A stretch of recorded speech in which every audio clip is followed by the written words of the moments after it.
Good morning. This is Tyler Don Rosenquist, and welcome to Character and Context. And we're having a very special pre-Yom Kippur episode today. I'm recording this actually, it's 18th of September, which is weird because usually you're used to when I mention a date, it's like 2 or 3 months before the broadcast airs. But as you know, for festival-related ones, we're not in the Gospel of Mark series today. I like to do them right before so that whatever I'm saying is fresh and it's important to the time. And today we're going to have a really kind of a weird one. I mean, Yom Kippur is, it's the Day of Atonements. It's Yom HaKippurim is how it's said in Hebrew. Yom Kippur for short. It's the day of our atonements as a nation. And we have to look not only at our personal sins, which is what we're supposed to do for the 40 days beforehand, but especially at our sins as a nation, as the not like America and Europe and everything, but as the people of God. Because, we sin against God, we are bad image bearers, we do not do what we need to do, we do things that we shouldn't do, and it does not serve the kingdom, and sometimes it actually hurts the kingdom. So,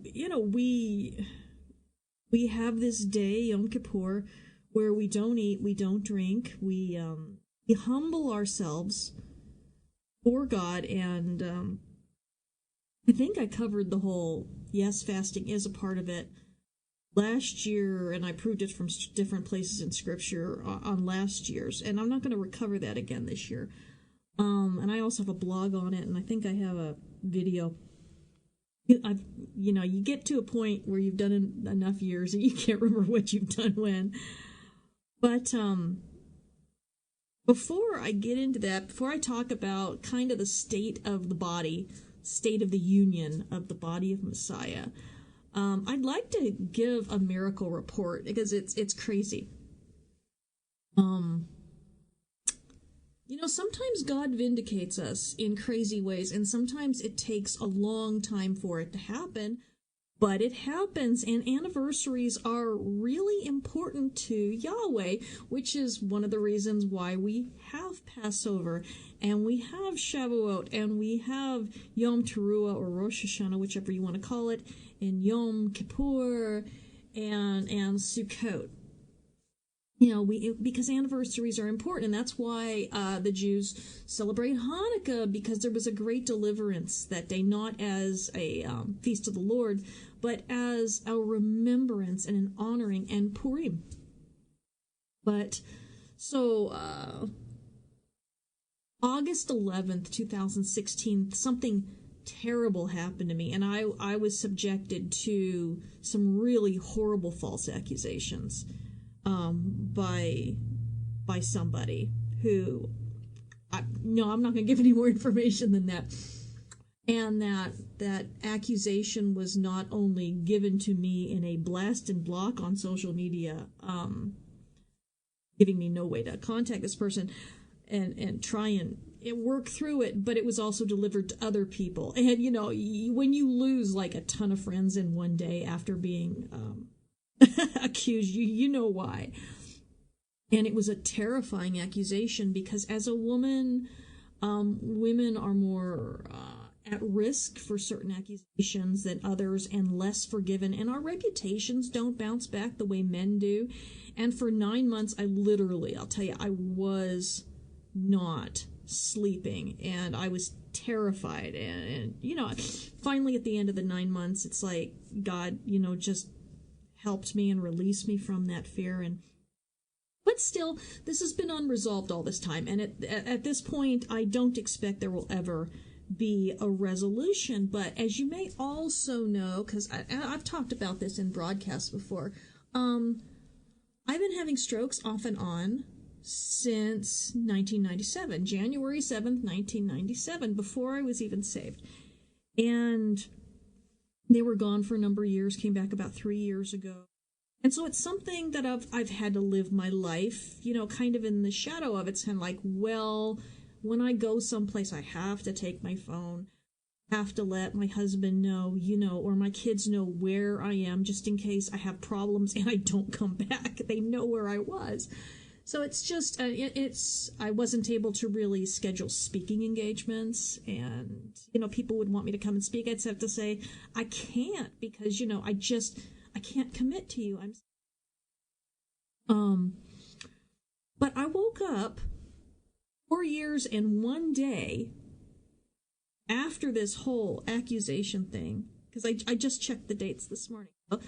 August 12th, 2020.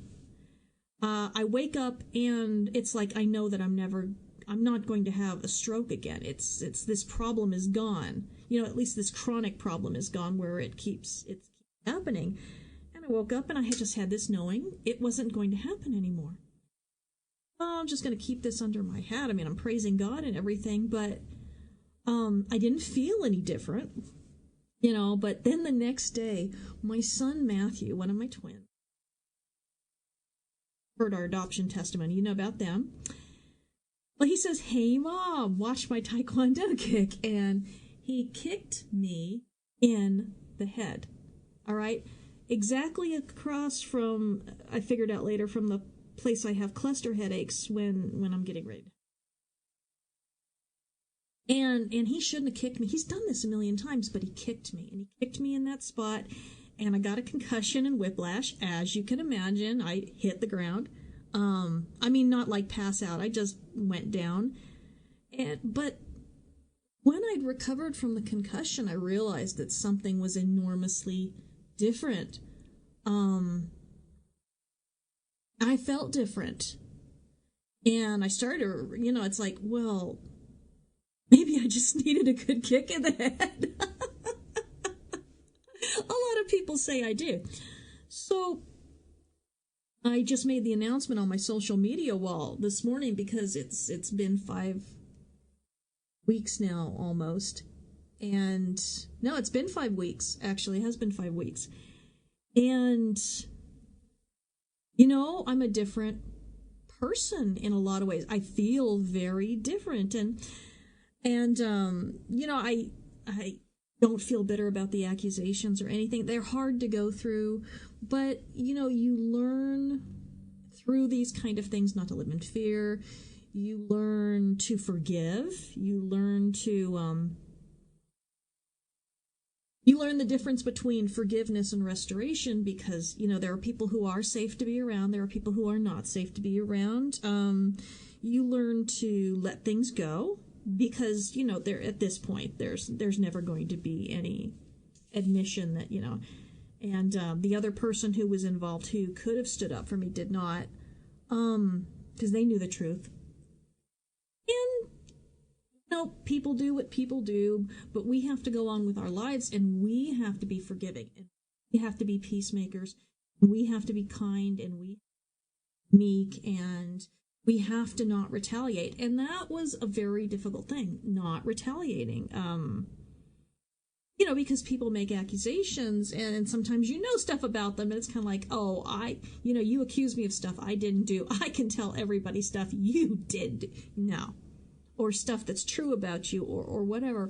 But no, because then you're a villain. Okay. Bad enough if somebody else is going to be a villain, you don't be a villain too. We don't do tit for tat.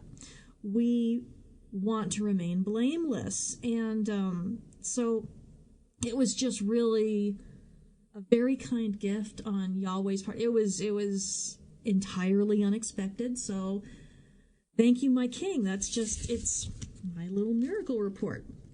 But for Yom Kippur, it's not going to be nearly as pleasant here, because I want to talk about, I call this the United States of oppression, because when you look at sins in the Torah, they're generally about oppression.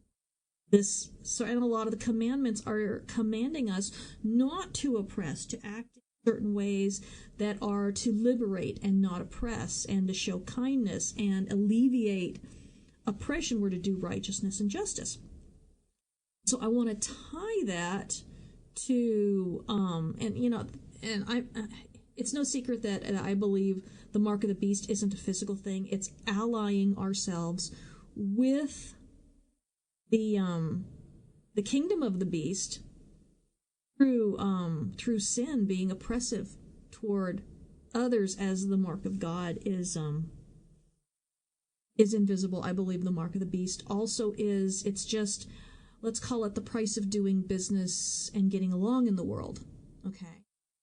Symbolically, that's what John was talking about in Revelation. And you can disagree with me or not, but if you take my direction, it really it inspires you to behave a whole lot better. And looking for a microchip or whatever doesn't really it doesn't really help anybody else. It just makes you. I remember when the mark of the beast was credit cards. And cell phones. Okay. So let's look at the Beatitudes, because the Beatitudes are how we should gauge ourselves, judge ourselves as to how well we are operating on kingdom standards as opposed to worldly standards. Because a lot of worldly standards have really worked their way into the body, and we haven't even noticed, because they're just so much part of our culture that we don't see how oppressive and un-Sermon on the Mount Beatitudes like, un-good fruit like they are. Because they're just normal. They're how things are done in our culture. Not just here in America, but in other places. And yes, get it like on social media. Oh my gosh, social media, where, we're anonymous and we only talk the way we talk because we know no one can punch us in the face. So let's start in the Beatitudes. This starts in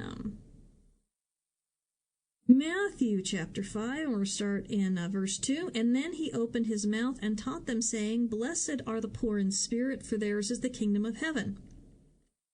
Okay? Now, we are so far, most of Christendom, and people in general, probably 99% of those who are listening to me on a computer or on a cell phone, all right, are so far from poor. Okay? And as a nation, we're so far from poor here in America that 3 of the top 10 richest people on the planet run a chain of stores where people go to get more stuff than they need at prices that we all know must have come from sweatshop labor. And yet their wealth still grows exponentially every year. And it doesn't even bother us because we want stuff. And of course, I'm talking about Walmart. When I was a boss over, a union crew, they would say that they weren't getting paid enough money, and I'd say, well, then you need to buy American products, and you need to buy American products at fair prices so Americans can get good wages. And then they'd shop at Walmart. And so they wanted, here's the thing. We want fair wages. We want equitable, high wages for ourselves, but we don't want them for anybody else because we want stuff. And that is a form of oppression. It's one we've got to think of. What do you actually need? What do we actually need? What can we do without if the price of it is somebody else working in a sweatshop or slave labor wages, really, and in some places, actual slavery. How about, blessed are those who mourn, for they shall be comforted. But we don't mourn anymore. Tell you something, we're too busy telling people that their loved ones didn't really die of COVID this year because they had comorbidities. I mean, seriously, who used that word before about a month ago? So, I have seen people who claim to keep Torah callously disregarding those who are grieving their recent dead over an agenda. Where are our hearts? The mourning are supposed to be comforted by us. not have the rug pulled out from underneath them when they're just struggling to hold it together. And where did this come from? This comes from multiple posts where someone says, does anyone even know any people who have died of COVID? And for the answer for me is yes, and I've ministered to the families of many who have died from COVID. Know many people who have had COVID. And somebody will say, yeah, my mom last month. And the person replied, yeah, but your mom had breast cancer, so she didn't really die of COVID, okay? What on earth is wrong with us? My mom died last month, or however many months ago. I can't remember how it was. The response wasn't, I know, sorry. It's been so upsetting. No, well, your mom didn't really.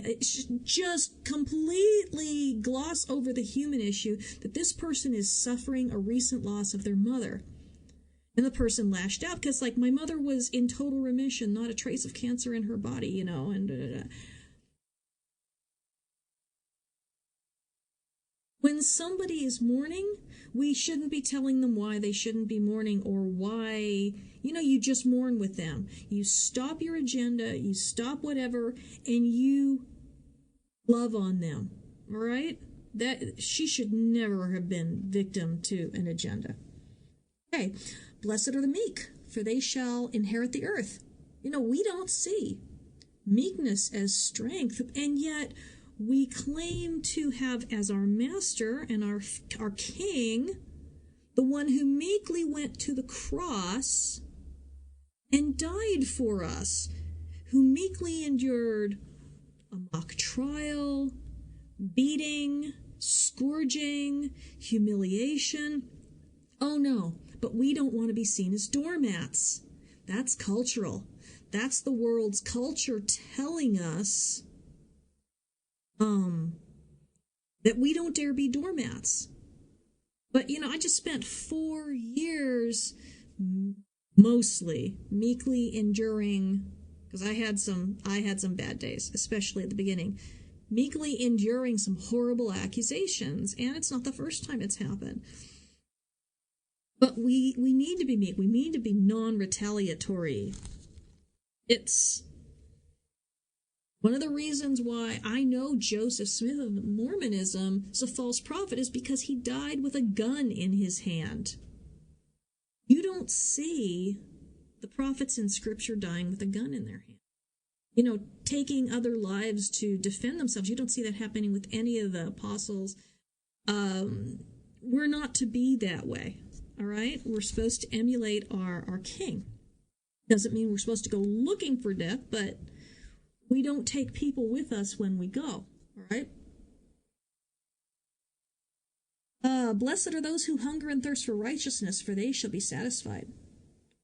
I'm betting a lot of people who brag about their Torah observance won't make it even through Yom Kippur without eating and drinking. If they have no medical issues preventing them. We are enslaved to our bellies. And although that's not what this... It is kind of what it was talking about, because Yeshua was talking to the people of the land of Israel during the Roman occupation, where people were just living hand to mouth. Okay? He was telling them that, I know you're hungry and you're thirsty, but you will be blessed if you hunger and thirst for righteousness. But we don't. Goodness sakes, let's talk about cuties. Oh my gosh. People still won't give up their Netflix accounts. And over the last week, I have seen liberals, conservatives, atheists, a Satanist, a transgender, and just all sorts of people releasing videos calling for the heads and the arrest of everyone who is involved in making what is very, very clearly pedophilia bait, right? But, we're supposed to hunger and thirst for righteousness so much that we will cut off our hand or gouge out our eye rather than offend that righteousness. Okay, blessed are the merciful, for they shall receive mercy. I'm going to go here. Would merciful people mock a political candidate who seems very much to be sinking into dementia and into the loss of self-control that goes along with the disease? Seems to not even know he's being used, and his family isn't pulling him back, and the party isn't pulling. You know, we're not supposed to put a stumbling block in front of the blind or curse the deaf, and obviously suffering from dementia, all right? Maybe I'm wrong, and God forgive me if I'm wrong, but he ministered to a lot of people in nursing homes over the years. When they start to go, it's not pretty and it's not funny. It's not political fodder. We can discuss it without being cruel. Blessed are the pure in heart, for they shall see God.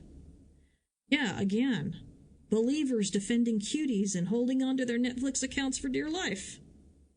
Oh, but, don't worry. I heard someone say the star wasn't really 11 when it was filmed. She was 13. That makes it so much better. Gosh, what's our price? Heck with taking on the mark of the beast to eat. Take on the mark of the beast to watch old episodes of binge watch The Crown or whatever, which I really enjoyed at one point, but you know what? They started, as soon as Netflix started giving subscriber money to overturn the Georgia abortion ban. Right. Blessed are the peacemakers, for they shall be called the sons of God. Peacemakers? Can't even be peaceful with people who make different decisions on masks. Being called murderers on one side, and on the other side, we are assured that those terrible mask wearers are fearful sheeple who will definitely take the mark of the beast. We're so hopelessly divided over it that we can't even hope to withstand anything truly serious as the body of Messiah. Blessed are those who are persecuted for righteousness' sake, for theirs is the kingdom of heaven. And we expect people to endure persecution that is not for the sake of righteousness. Okay?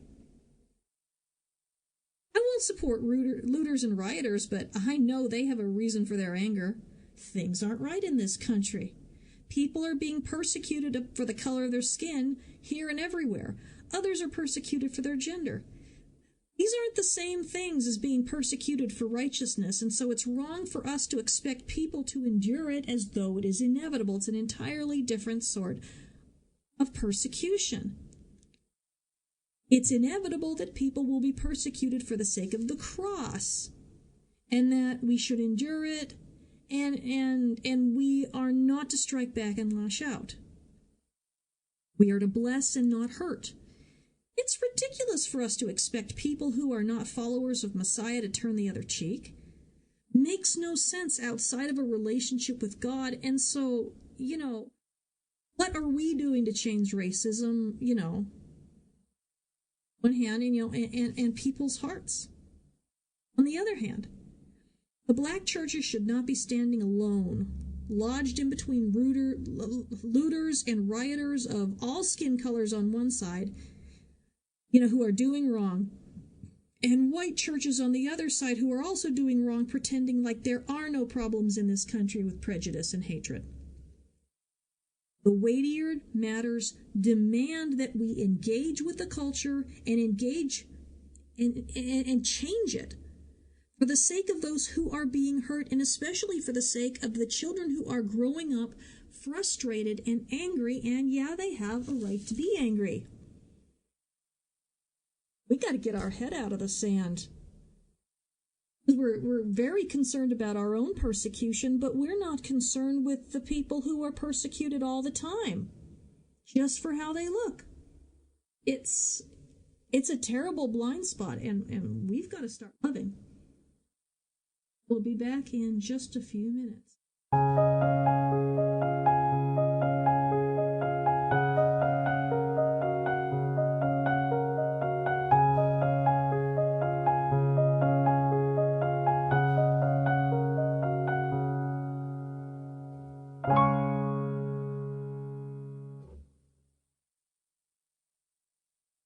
Hey, welcome back to part 2 of my special Yom Kippur 2020 version of Character in Context, and we're doing a little State of the Union. And to do a State of the Union in the body of Messiah, we have to go to the Beatitudes and the Sermon on the Mount to see how we are measuring up this year to the kingdom standards as opposed to the worldly standards that we have, really taken on and have been ingrained in us, and even those of us in the church and who claim to be Torah observant, which of course nobody is.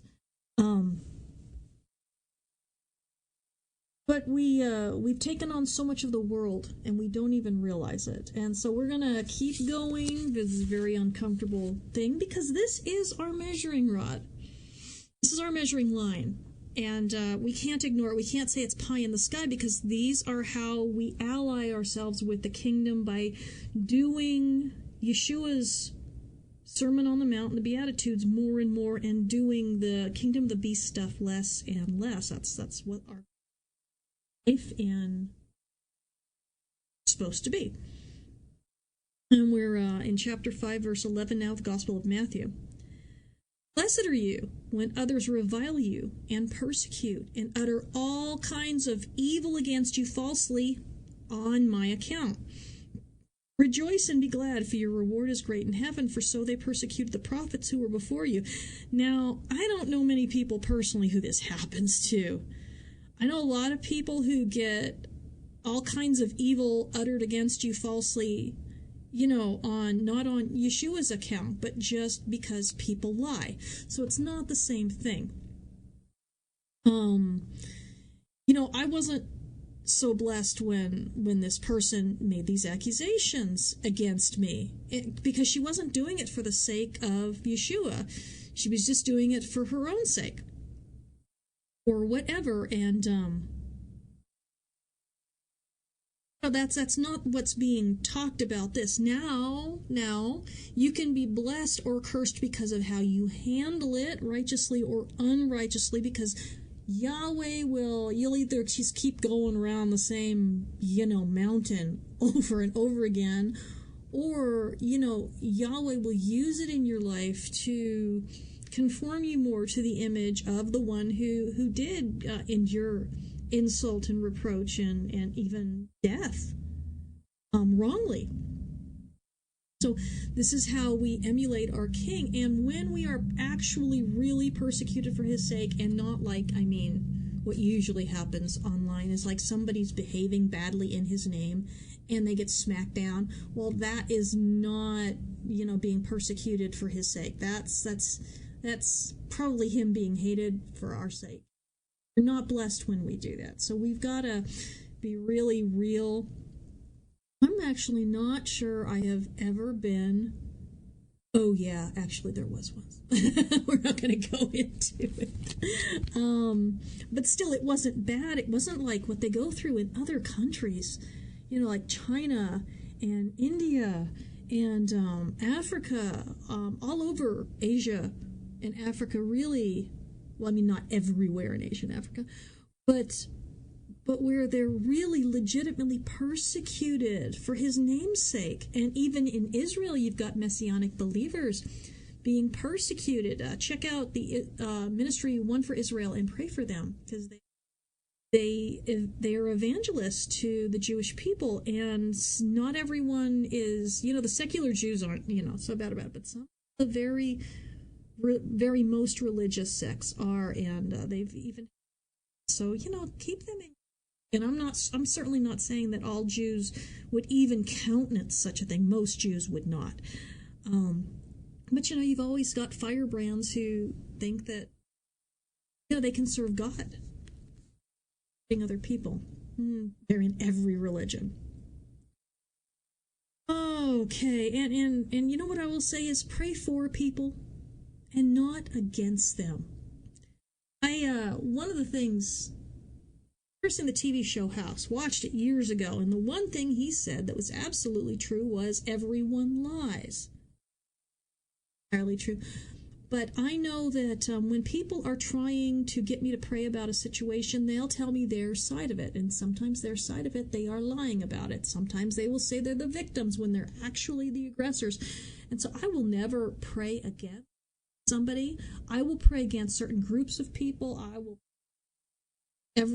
several times a day, I will say, Yahweh, in your mercy and justice and love and compassion and righteousness, please confound the schemes of the human traffickers and turn their cleverness into stupidity and foolishness, and let them be exposed, and that kind of stuff. Okay, I will pray against the workings of a category of people. I don't pray against them. I pray for them to be redeemed, and because that's good for them too, because it stops them from sinning. But oftentimes you'll get whole churches, whole congregations praying against an innocent person just because they have decided to believe one side of the story. They've usually only heard one side of the story, and gosh, why would anyone lie? Well, lots of reasons. People like to look innocent. So pray for people, not against them, especially your enemies. Never pray against your enemies. Do it. Don't do it. You may not be really looking at the situation objectively. Maybe they're your enemy for a reason. Maybe they're my enemy for a reason, okay? So be merciful. Be merciful. You are the salt of the earth, but if salt has lost its taste, how shall its saltiness be restored? It's no longer good for anything except to be thrown out and trampled under people's feet. Are we going out with the gospel? How much entertainment do we consume, and how many hours do we, versus how many hours do we spend introducing people to their Savior? And let me tell you, being on the internet, only talking to other believers, is not the same thing as sharing the gospel. Sharing the gospel, you share it with people who don't already have it, right? And if we're spending our life just enmeshed in worldly comforts, and I'm not saying that all entertainment's bad, okay? I love to watch, a good movie, all right? Very, very excited. I saw that The Right Stuff, that great movie from 1983, is being remade as a TV series by National Geographic, and so I'm looking forward to that.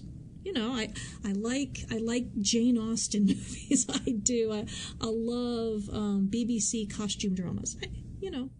Victoria, that kind of stuff. But it's the exception of what I'm doing and not the rule. Usually, I got too much other stuff to do.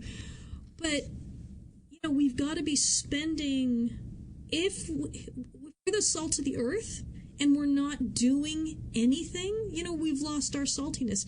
If people's lives aren't being improved because you're a believer, then you've lost your saltiness, right?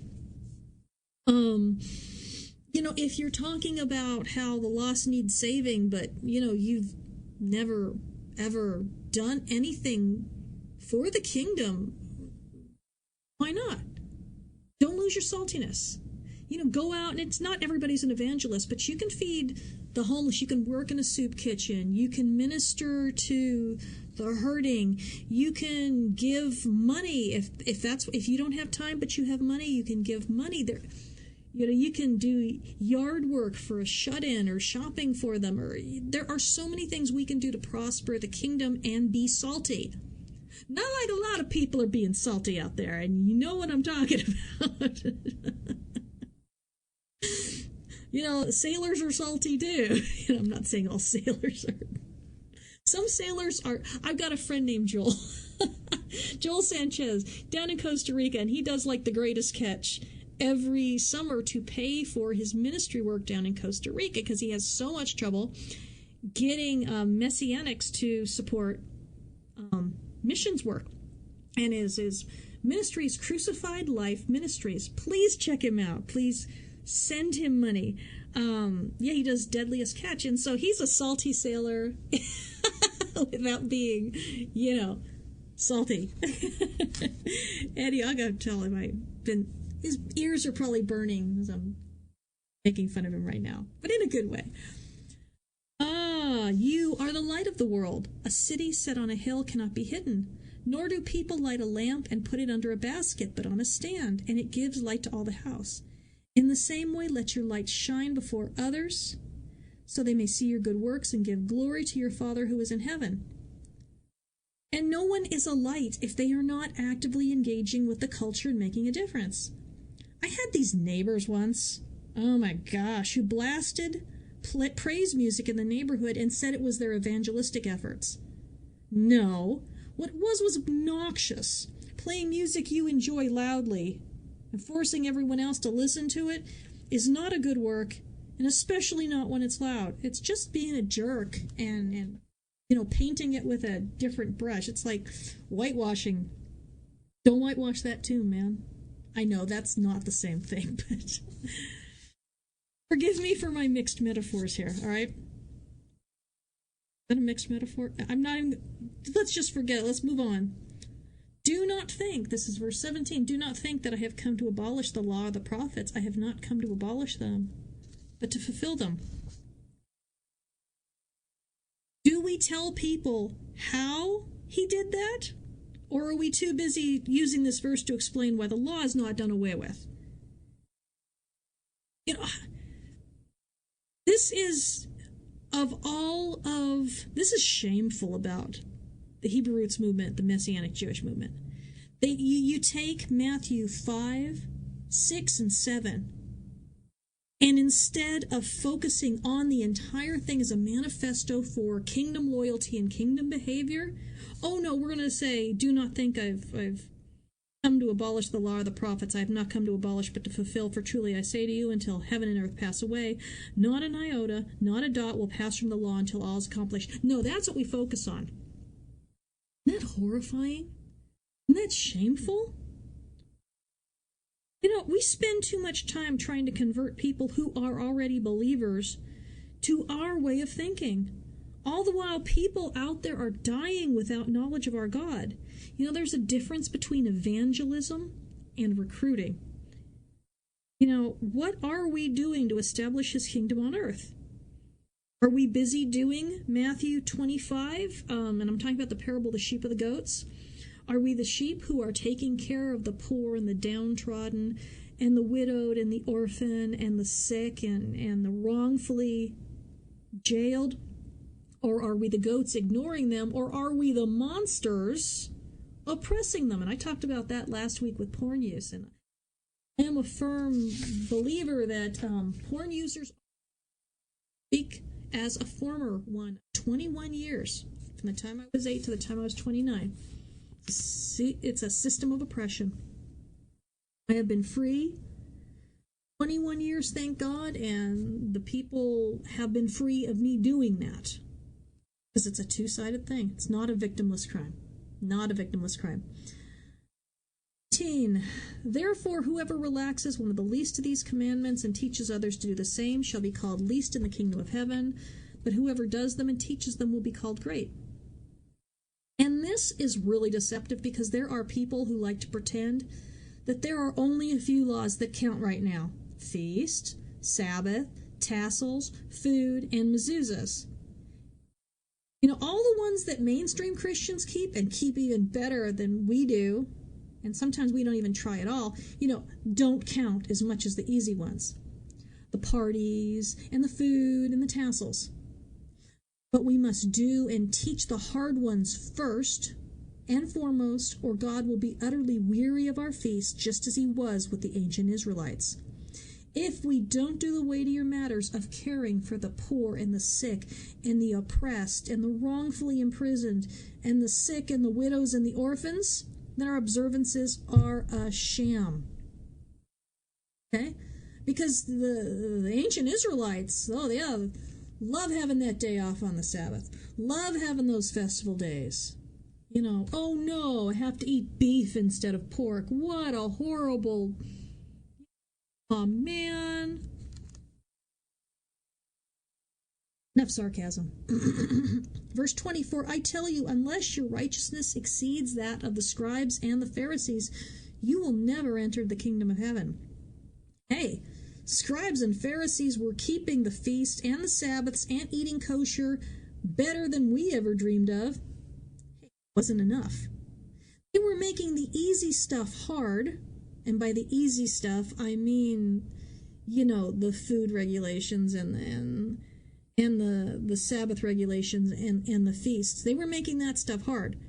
But they weren't doing the hard stuff, the stuff that requires sacrifice. Sometimes we get it all backward. I just had somebody tell me, last week, that eating pork and Sunday Sabbath and not celebrating the right holidays is a sign of false conversion. They also told me that calling them holidays is not something that any truly Torah observant person would do. So, I guess, where does that leave me? Holidays is actually a word that is an amalgam of holy. There we go. And it makes no sense to judge people based on their paradigms and misunderstandings, right? All right? People are out there dying every single day in Asia and Africa for the sake of the gospel, and they eat pork and tarantulas and horses and cats and dogs and crocs and celebrate Christmas and Easter and risk their lives to even meet together on Sundays. If they looked at us, they would have a much better case for crying out false conversion. Let me tell you, their righteousness exceeds that of the scribes and Pharisees. It's ours. I'm not putting myself up there with them. Verse 21-22, you have heard that it was said to those of old, you shall not murder, and whoever murders will be liable to judgment. But I say to you that everyone who is angry with his brother will be liable to judgment. Now, the Torah commandments are like the bare minimum for protecting us from one another, all right? Or I call it the care minimum. The bare minimum. It's the care minimum. You got to care. But they don't make us any different on the inside. Yeshua demands that we strive toward perfection and made the way possible through the inauguration of the new creation life at the cross. We can become people who aren't angry and who are quick to forgive. I'm still working on the quick. I forgive eventually, but it's the quick part, okay? Every year I get better about it, despite times in the past when I never thought it was possible or even wise to change and forgive more quickly or at all. Goes on. Whoever insults his brother will be liable to the council. People have become so insulting that they are blind to it. It's frightening to watch. They see it when someone opposing them does it, but they spew unkindness and they see it as honesty. I got called an Illuminati worshipping, New World Order supporting government zombie back in April because I told a gal that COVID was real after having ministered to, recently to a few families who had lost loved ones. And, by her profile, I could see she was a believer. Another guy outright blasphemed the spirit operating in me in late March when he prophesied that the plague of COVID would be lifted by the Passover and that no believers who kept Passover would ever get sick from it. I told him that I knew a family personally who kept the Passover every year. Hey, Dave. Hey, Anita. Hey, kids. And that every single one of them was sick. And thank God they're still all with us, but it was a long haul to get them better. He blocked me and then publicly insinuated that I was playing for the wrong team, and he, blasphemed the spirit in me. Okay, and whoever says, you fool, and he didn't retract either, he just took down his he had a fake name anyway. He just took down his account. I remember when he used to have a real name.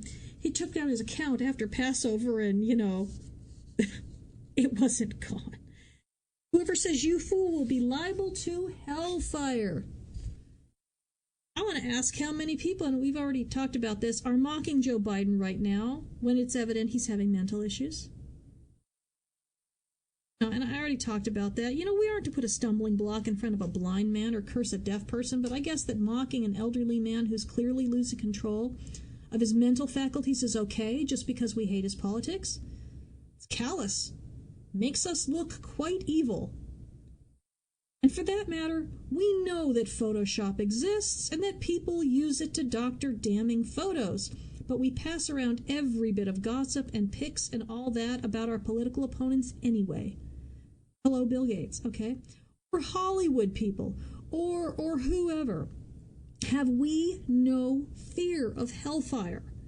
Are we not terrified of the penalties for lying and slander when Paul and John both said that liars would not inherit the kingdom of heaven? Yeshua said that the devil is the father of lies and those who lie are his children. In Mark 7, Yeshua said that slander defiles us. We don't take him seriously. Some people really ought to be shaking in their boots. God doesn't need us to lie to get his work done. He's more powerful. And he's not a false God. Verse 23 and 24, so if you are offering your gift at the altar and there remember that your brother has something against you, leave your gift before the altar and go. First be reconciled to your brother and then come and offer your gift. It's never late to make things right when you've wronged somebody. And if you can make things right and don't, it's a great evil. It's selfish. It's completely self-centered. Yeah, it's uncomfortable. Get over it. Somebody else deserves vindication from you. All right. Verse 25 and 26. Come to terms quickly with your accuser while you are going with him to court, lest your accuser hand you over to the judge, and the judge to the guard, and you be put in prison. Truly I say to you, you will never get out until you've paid the last penny. We are a society obsessed with getting away with stuff we've done, but it's dishonest. Sometimes we did evil before becoming believers and believe that God forgiving us means that we don't have to make things right with those we have damaged. That's not true. And how much more so those things we've done to hurt people while we were believers. There's a great story about a murderer who comes to faith and then goes back to face justice in a book called Living on the Devil's Doorstep. Awesome testimony. That's not what the whole book's about. It's a small part of that book. Good book. Verse 27 and 28. You have heard that it was said, you shall not commit adultery. But I say to you that everyone who looks at a woman with lustful intent has already committed adultery with her in his heart. Oh, you know what? I did this one last week. Oh, we are almost out of time. So I did this one last week. Go back and listen. It's in the archives, characterandcontext.podbean.com. Porn is adultery, guys. Big time. Verse 29, 30. If your right eye causes you to sin, tear it out and throw it away, for it is better to lose one of your members than that your whole body be thrown into hell. And if your right hand causes you to sin, cut it off and throw it away, for it's better that you lose one of your members than your whole body go to hell. And we're commanded to go to extremes to eliminate sin from our lives. We often lack desire to even do the basics. I mean, hello, get rid of Netflix, okay? It's evil. Oh no, just one more. I've taught about this one too. We know. I'm sorry. Got to read the verse. Verse 31. It was also said, whoever divorces his wife, let him give her a certificate of divorce. You know, that one I've also done a teaching on last year, so you can look that up too. How about do not swear falsely, but perform to the Lord which you've sworn. Let your yes be yes and your no be no, and anything more than that. Do we keep our word? Are we one person on social media and entirely offline? Do we even have the same on and offline? You've heard it was said, eye for an eye, a tooth for a tooth, but I say do not resist one who is evil. But if anyone slaps you on the right cheek, turn to him the other also. And if anyone would sue you and take your tunic, let him have your cloak as well. You know what? Retaliate. We're to show them the grace of God, the grace that he showed us. He didn't retaliate against us.